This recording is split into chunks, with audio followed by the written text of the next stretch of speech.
கர்த்தருடைய பரிசுத்த நாமத்துக்கு ஸ்தோத்திரம் உண்டாகட்டும். தொடர்ந்து நாம் வேதாகமத்திலே நமக்கு முன்பாக தேவன் வைத்திருக்கின்ற அநேக பாத்திரங்கள், அநேக மனிதர்களை குறித்து தேவனுடைய சமூகத்திலே நாம் தியானித்து வருகின்றோம். ஆதாம் ஏவாள் குறித்து தியானித்த நாம் காயின் ஆபேல் குறித்து தியானித்தோம். கடந்த வாரத்திலே ஏனோக்கு என்கிற அந்த தேவ மனிதரை குறித்தும் நாம் சிந்தித்தோம். இன்றைக்கு ஆதியாகமம் 6, 7, 8, 9 ஆகிய அதிகாரங்களிலே காணப்படுகின்ற ஒரு பிரதான பாத்திரத்தை குறித்து நாம் சிந்திக்க இருக்கின்றோம். ஆதியாகமம் 5ஆம் அதிகாரம் 28வது வசனத்தில் துவங்கி 9ஆம் அதிகாரம் 29வது வசனம் வரையிலும் அந்த மனிதரை குறித்ததான காரியங்கள் காணப்படுகிறது. அவருடைய பெயர் நாம் எல்லாம் அறிந்திருக்கிறபடி நோவா என்கிற யுக புருஷன். நோவா என்னும் யுக புருஷன் குறித்து இன்றைக்கு நாம் சற்று நேரம் சிந்திக்க இருக்கின்றோம். இந்த நோவா என்கிற இந்த மனிதர் 2 யுகங்களின் மத்தியிலே அவர் காணப்படுகின்றார். பூர்வ காலம் என்று சொல்லப்படுகிற ஒரு காலம், அது வேதாகமத்திலே சொல்லப்பட்டிருக்கிற மிகப்பெரிய ஜலப்பிரளயம் வரையிலும் காணப்பட்ட காலத்தை பேதுரு அப்போஸ்தலர் பின்பதாக பூர்வ காலங்களில் என்று தமது 2வது நிருபத்தில் எழுதுகின்றார். பூர்வ காலங்களில் இருந்த அந்த உலகத்தை தேவன் ஜலப்பிரளயத்தினால் அழித்தார் என்று பூர்வ காலம் என்று அந்த காலத்தை அவர் குறிப்பிடுகின்றார். அதற்கு பின்பு ஜலப்பிரளயத்திற்கு பின்பு இன்றைக்கு நாம் இருக்கிறதான இந்த யுகம், அது ஒரு மிகப்பெரிய மனிதர் ஆபிரகாமில் இருந்து துவங்குகிறதா நாம் கொள்ளலாம். இந்த 2 யுகங்களையும் இணைக்கின்ற ஒரு மனிதர் தான் நோவா என்கிற மனிதர் என்று நாம் பார்க்கின்றோம். ஆகவே நோவா என்கிற மனிதர் பூர்வ காலத்தையும் இன்றைக்கு நாம் இருக்கிற இந்த யுகத்தையும் இணைக்கின்ற ஒரு பாலமாகவே அவர் விளங்குகின்றார். ஆதியிலே தேவன் மனிதரை உருவாக்கின பின்பு உலகமானது மிகவும் சீர்கெட்டு போயிற்று. உலகம் எங்கும் பொல்லாப்பும் அக்கிரமும் மிகுதியானதினாலே தேவன் அந்த பூர்வ உலகத்தை அழித்து போட வேண்டுமென அவர் சித்தம் கொண்டார். ஆகவேதான் அவர் ஒரு பெரிய ஜலப்பிரளயத்தை இந்த பூமியிலே அனுப்பி வைத்தார். ஊற்றுக்கண்களும் திறவுண்டது, வானத்தின் மதவுகளும் திறவுண்டது. ஆக எங்கும் ஒரே வெள்ளம், அதை ஜலப்பிரளயம் என்று சொல்லப்பட்டிருக்கிறது. அந்த ஜலப்பிரளயம் ஏற்பட்ட காலம் கிட்டத்தட்ட சுமார் கிமு 1656 என்று கணக்கிடுகின்றார்கள்.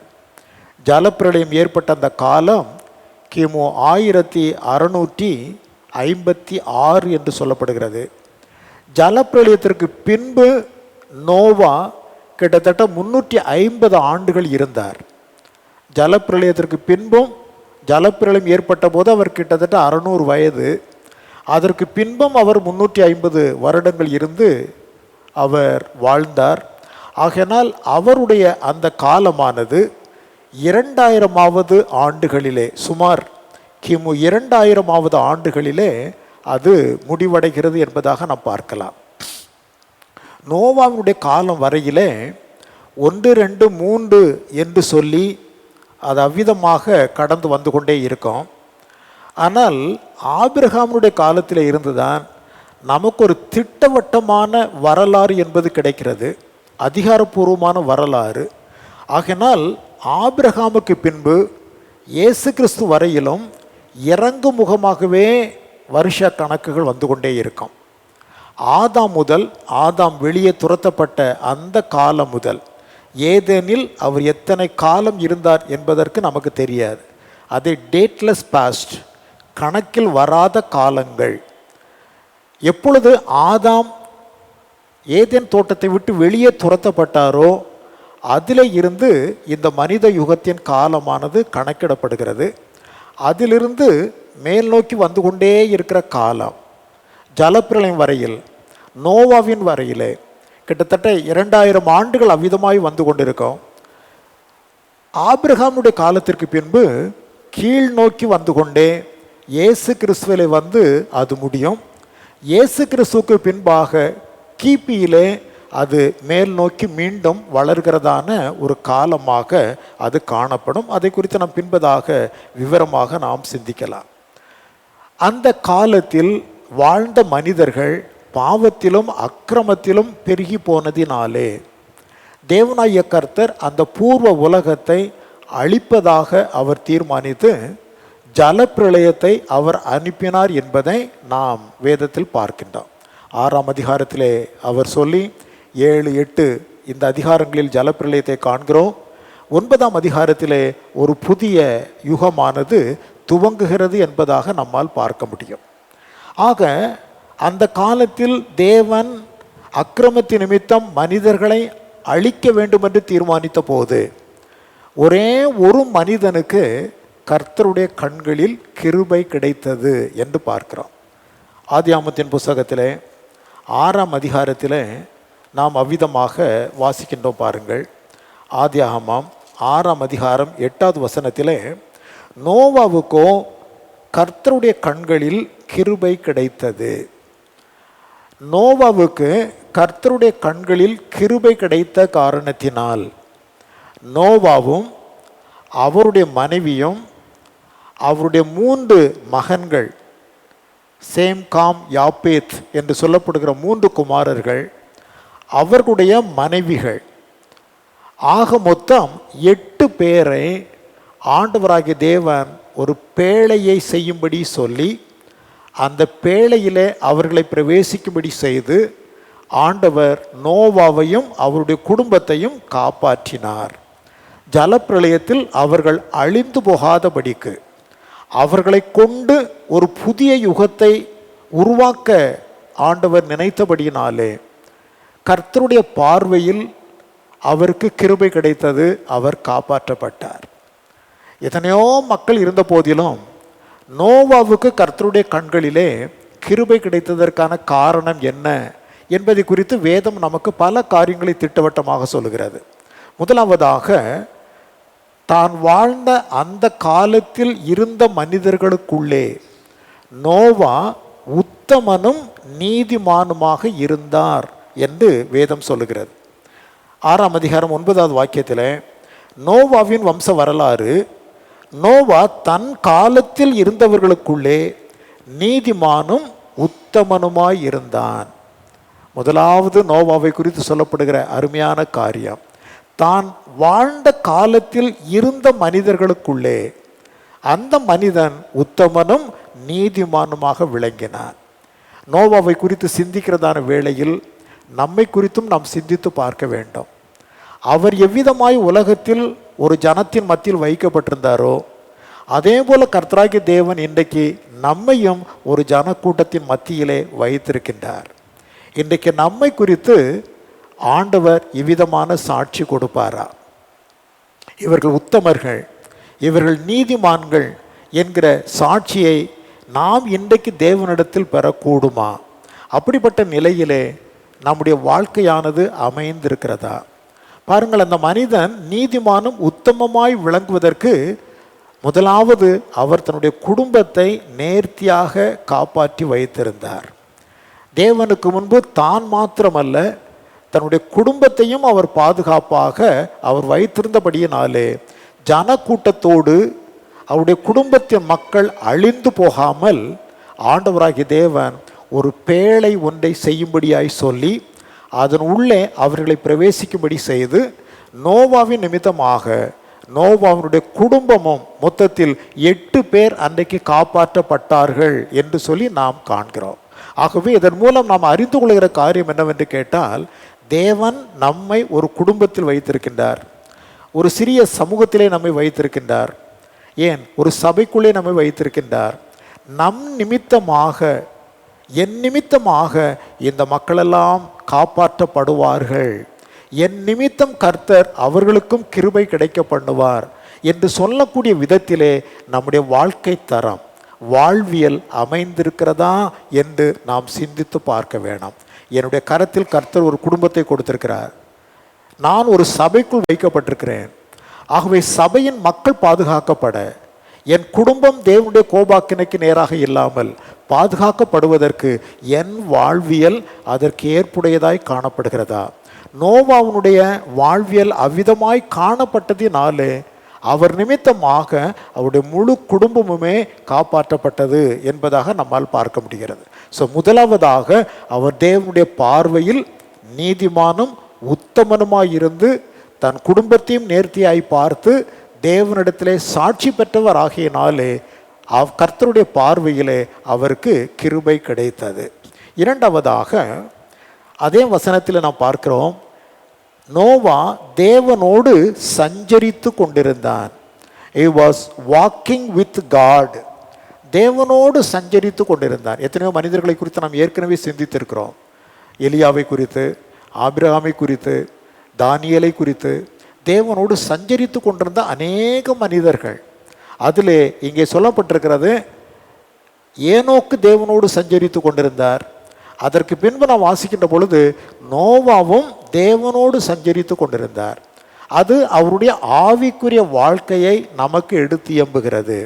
குடும்பத்தில் மாத்திரமல்ல, சமூகத்தில் மாத்திரம் அவர் உத்தமனாய் நீதிமானாய் விளங்கவில்லை. தேவனுடைய முகத்திற்கு நேராக அவருடைய ஆவிக்குரிய வாழ்க்கையிலும் அவர் தேவனுக்கு பிரியமாக நடந்து கொண்டார் என்பதையே தேவனோடு சஞ்சரித்தார் என்கிற அந்த வார்த்தை நமக்கு எடுத்து சொல்லுகிறது. பார்த்து கொள்ளுங்கள். 7ஆம் அதிகாரம் 1வது வசனத்தில் நாம் பார்க்கின்ற பொழுது, கர்த்தர் நோவாவை நோக்கி, நீயும் உன் வீட்டார் அனைவரும் பேழைக்குள் பிரவேசியுங்கள், இந்த சந்ததியில் உன்னை எனக்கு முன்பாக நீதிமானாக கண்டேன் என்று கர்த்தராகி தேவன் உரைக்கிறதை நம்மால் பார்க்க முடிகிறது. பார்த்து கொள்ளுங்கள். ஆகவே எல்லாரையும் அழித்து போட ஆண்டவர் விரும்பின போது இந்த நோவாவின் நிமித்தமாக ஒரு குடும்பம் காப்பாற்றப்பட்டு அவர்கள் மூலம் ஒரு புதிய யுகமானது உலகத்திலே வருவதற்கு ஆண்டவர் சித்தம் கொண்டார். ஸோ நம்முடைய ஆவிக்குரிய வாழ்க்கை தேவனுக்கு முன்பு எவ்விதமாக இருக்கிறது? நாம் இதை குறித்து ரொம்ப கரிசனையோடு சிந்தித்து பார்க்க வேண்டும். பார்த்து கொள்ளுங்கள். நாம் உலகத்து மக்களோடு வைக்கப்பட்டிருக்கிற அதே சமயத்தில் தேவனோடு நமக்கு இருக்கிற அந்த உறவில் எவ்வித பங்கும் ஏற்பட்டு விடாதபடிக்கு தேவனுக்கு முன்பு நாம் காணப்பட வேண்டும். நம்முடைய ஜெப வாழ்க்கை, வேத வசனங்களை தியானிக்கின்ற வாழ்க்கை, இன்னும் தேவனுக்காக நாம் செயல்படுகின்ற வாழ்க்கை, இவை எல்லாவற்றிலேயும் தேவனுக்கு முன்பு நாம் அவரோடு சஞ்சரித்து கொண்டிருந்த அந்த நிலையிலே நாம் காணப்பட வேண்டும் என்பதை புரிந்து கொள்ள வேணும்.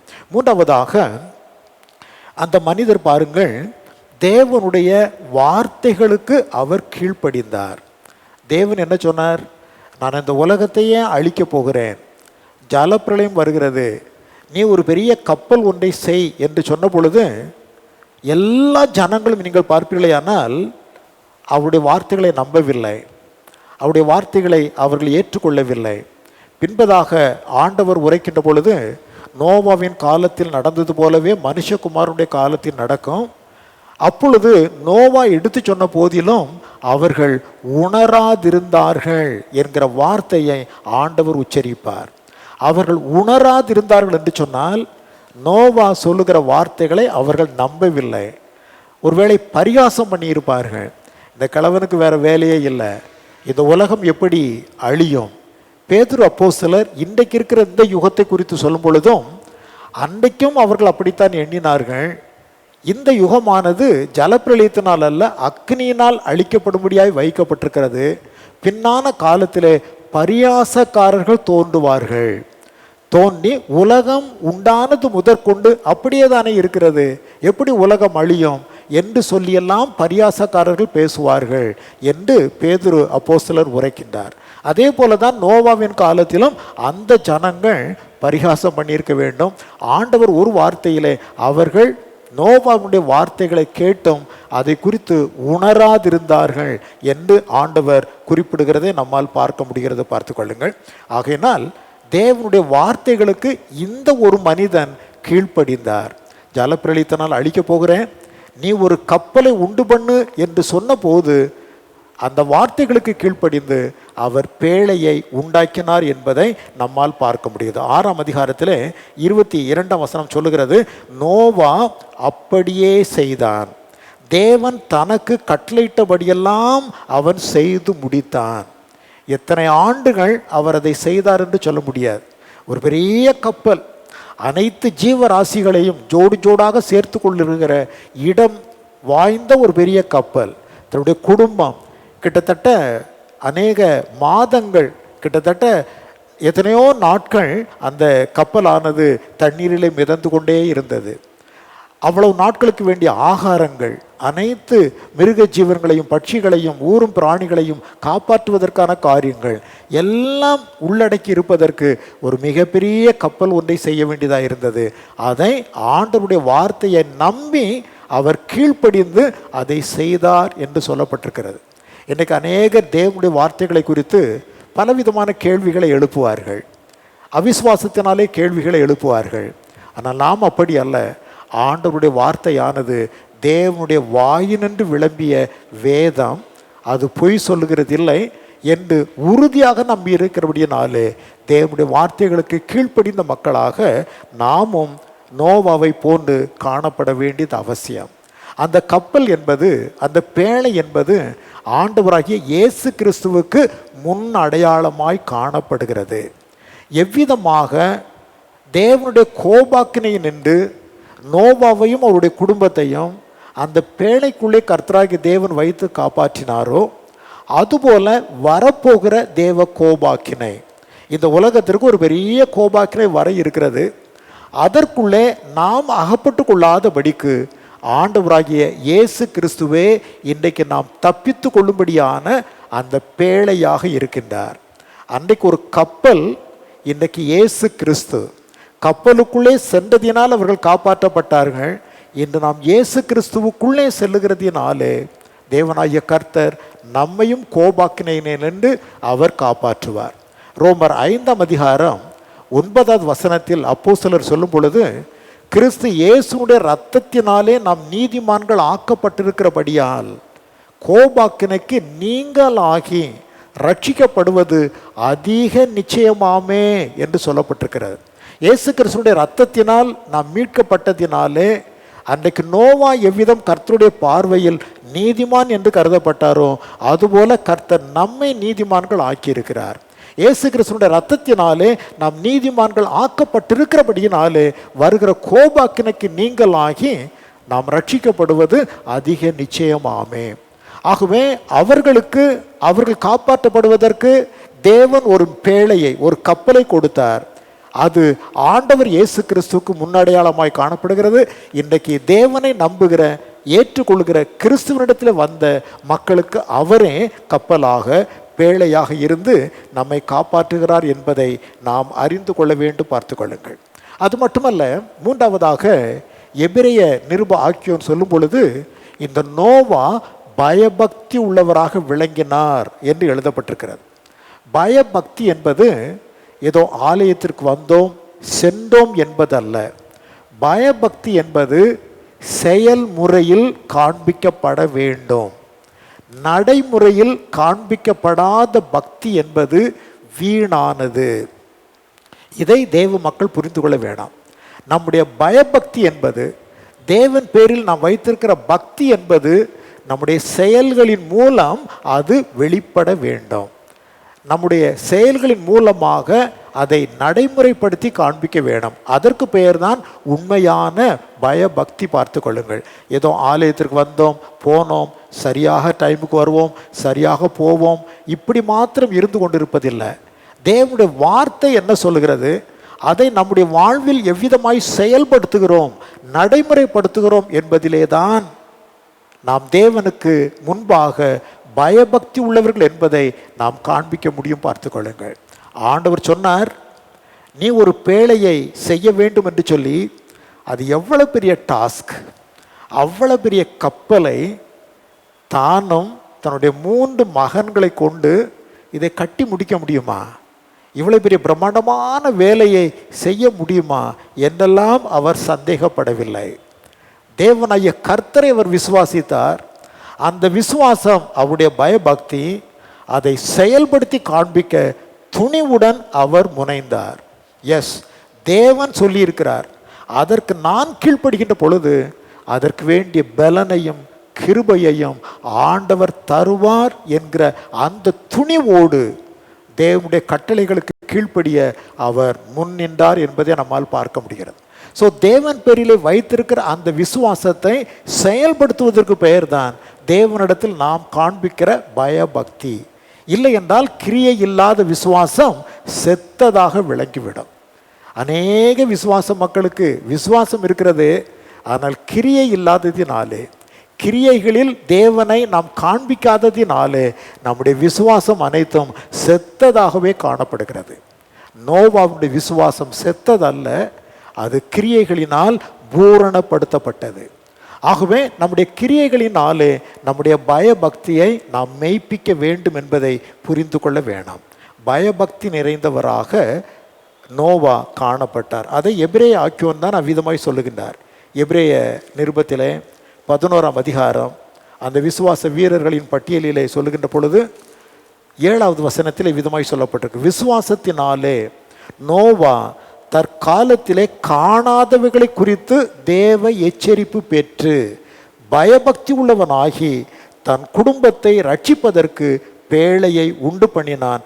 அதனாலே அவன் உலகம் ஆக்கனைக்குள்ளானதென்று தீர்த்து விசுவாசத்தினால் உண்டாகும் நீதிக்கு சுதந்திரவாளி ஆனான். தேவனுடைய நீதிக்கு நாம் சுதந்திரவாளிகளாக விளங்க வேண்டுமையானால் நம்முடைய விசுவாசம் செயல்படுத்தி காண்பிக்கப்பட வேண்டாம். அந்த பேழையை அவர் கட்டின அந்த செயல்தான் அங்கே அவருடைய பயபக்திக்குரிய அடையாளமாய் காணப்படுகிறது. பார்த்து கொள்ளுங்கள். ஸோ நம்முடைய வாழ்க்கையிலே தேவன் நமக்கு கொடுத்துருக்கிற பலன், நாம் இருக்கிற ஸ்தலத்திலே தேவனுக்காக என்ன செய்ய முடியுமோ அதை நாம் செய்வதற்கு முனைப்புடன் காணப்பட வேணும், துணிந்து செயல்பட வேணும். கர்த்தர் பார்த்து கொள்வார், கர்த்தர் நம்மோடு கூட இருக்கின்றார், வேண்டிய எல்லாவற்றையும் அவர் பார்த்து கொள்வார் என்கிற அந்த மன துணிவோடு நாம் செயல்பட துவங்குகின்ற போது தேவனுடைய கரம் நம்மோடு இருக்கிறதை நம்மால் உணர முடியும். பார்த்து கொள்ளுங்கள். தேவ பக்தர்கள் அனைவர் பேரிலும் கர்த்தருடைய கரம் இருந்ததினாலே அவர்களால் செயல்பட முடிந்தது. 5வதாக, இந்த நோவா நீதியை பிரசங்கித்த ஒரு மனிதனாக அவர் விளங்கினார். 2 பேதுரு 2ஆம் அதிகாரம் 5வது வசனத்திலே நான் வாசிக்கின்ற பொழுது 2 பேதுரு 2ஆம் அதிகாரம் 5ஆம் வசனத்திலே பூர்வ உலகத்தையும் தப்ப விடாமல் நீதியை பிரசங்கித்தவனாகிய நோவா என்று எழுதப்பட்டிருக்கிறது. ஆக நீதியை பிரசங்கித்த ஒரு மனிதனாக விளங்கினார். பிரசங்கம் என்பது என்ன? நீதியை பிரசங்கம் பண்ணுவது என்ன? நீதி என்பது என்ன? தேவனுடைய சித்தம்தான் தேவ நீதி என்பதை புரிந்து கொள்ள வேண்டாம். தேவனுடைய சித்தம்தான் தேவனுடைய நீதி. தேவ சித்தத்தை நாம் நம் வாழ்வில் செயல்படுத்துகின்ற போது நாம் தேவ நீதியை நிறைவேற்றுகின்ற மக்களாக விளங்குகிறோம். பார்த்து கொள்ளுங்கள். ஆக தேவனுடைய சித்தத்தை, எனக்கென்று தேவன் வைத்திருக்கிற சித்தம் என்ன? என்னை ஒரு சபையில் வைத்திருக்கின்றார், என்னை ஒரு சமுதாயத்தில் வைத்திருக்கின்றார், என்னை ஒரு குடும்பத்தில் வைத்திருக்கின்றார். அங்கே பார்க்கின்றோம், நோவா அந்த நீதியை பிரசங்கித்த அந்த நோவா தன் குடும்பத்தையே அவர் காத்து கொண்டார் என்பதாக எழுதப்பட்டிருக்கிறது. ஆகவே நமக்கென்று ஒரு குடும்பம், திருச்சபையும் தேவ பிள்ளைகள் அடங்கிய ஒரு குடும்பம்தான். ஆகவே என் தனிப்பட்ட குடும்பமும் திருச்சபையாகிய குடும்பமும் தேவனுக்கு முன்பு காப்பாற்றப்பட வாட் ஐ ஷுட் டூ, நான் என்ன செய்ய வேண்டும்? என்னுடைய ஜெப வாழ்க்கையிலே, என்னுடைய செயல்படும் காரியங்களிலே நான் இதற்கெல்லாம் சரியான விதத்தில் ஈடு கொடுத்து நான் நிற்கிறேனா என்பதை குறித்து நாம் சிந்தித்து பார்க்க வேண்டும். பார்த்து கொள்ளுங்கள். நீதியை பிரசங்கித்த ஒரு மனிதன் என்பதாக அவரை குறித்து நாம் பார்க்கின்றோம். ஆகவே தேவ நீதி, இந்த காலத்திற்கு தேவ நீதி என்பது இயேசு கிறிஸ்து. இயேசு கிறிஸ்துவுக்கு பெயர்தான் தேவ நீதி. இயேசு கிறிஸ்துவை ஏற்றுக்கொள்வது தேவ நீதியை ஏற்றுக்கொள்கிறோம்.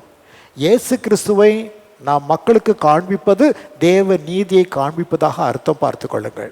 ஆகவே நம்மை சுற்றிலும் இருக்கிறதான மக்களுக்கு இயேசு கிறிஸ்துவை நாம் காண்பித்தோமேயானால், இயேசு கிறிஸ்துவை வெளிப்படுத்துவோமேயானால் அதுவே நமக்கு தேவ நீதியாக விளங்கும் என்பதை நாம் புரிந்து கொள்ள வேண்டும். இவ்விதமான காரியங்களினாலே தான் நோவாவுக்கு கர்த்தருடைய கண்களில் கிருபை கிடைத்தது. கிருபை கிடைத்ததற்கான காரணம் அவர் உத்தமனும் நீதிமானுமாய் விளங்கினார். இரண்டாவதாக அவர் அங்கே தேவனோடு சஞ்சரித்து கொண்டிருந்தார், ஆவிக்குரிய வாழ்க்கையிலே பரிமளித்தார்.